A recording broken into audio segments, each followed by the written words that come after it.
নমস্কার বন্ধুরা, welcome back to my channel বনিজ ওয়ার্ল্ডে সবাইকে স্বাগত জানাচ্ছি।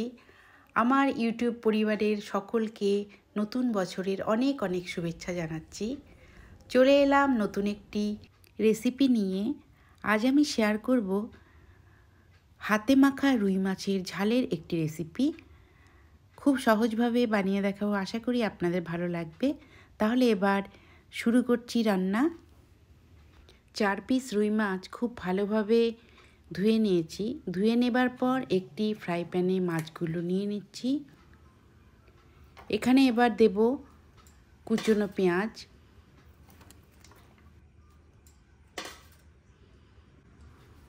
বড় সাইজের একটি টমেটো ছোট ছোট করে কেটে নিয়েছিলাম, আর দিলাম 2 চামচ পেঁয়াজ বাটা, হাফ চামচের একটু বেশি রসুন বাটা,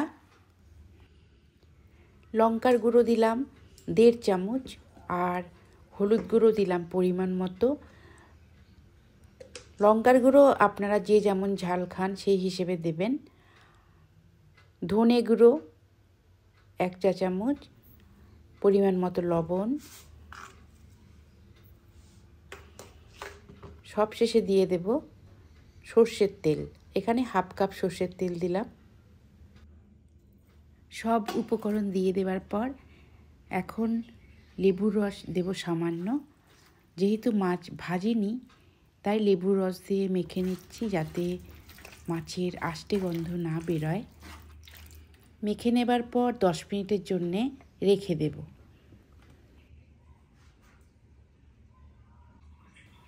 ফিরে এলাম 10 মিনিট পর। এখানে দিয়ে দিচ্ছি 3টে কাঁচা লঙ্কা। এবার গ্যাসে বসিয়ে দিলাম একদম লো ফ্লেমে। 15 মিনিটের মতো হতে দেব। ঢাকা দিয়ে দিচ্ছি। ফিরে আসছি 15 মিনিট পর।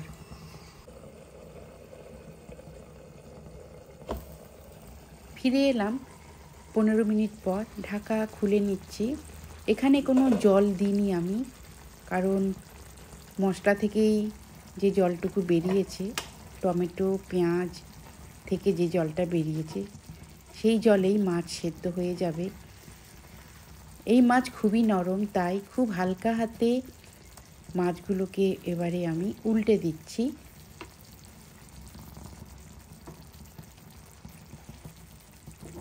প্রত্যেকটা মাছ এভাবে আমি আস্তে আস্তে উল্টে দেব।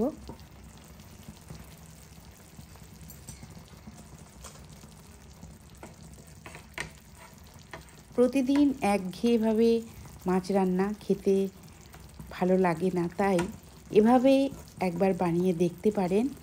গরম ভাতের সাথে খেতে অসাধারণ লাগে, আর রান্নাটাও খুব সহজভাবে তৈরি হয়ে যায়।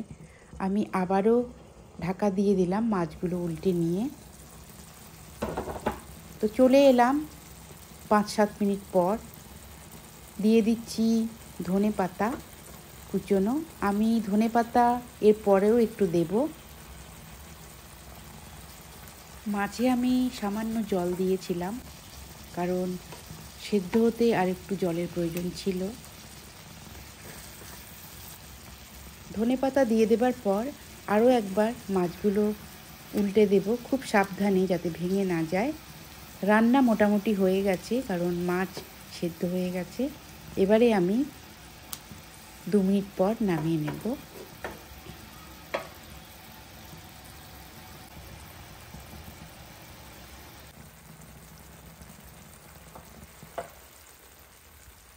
হাতে মাখা রুই মাছের ঝাল রেডি টু সার্ভ।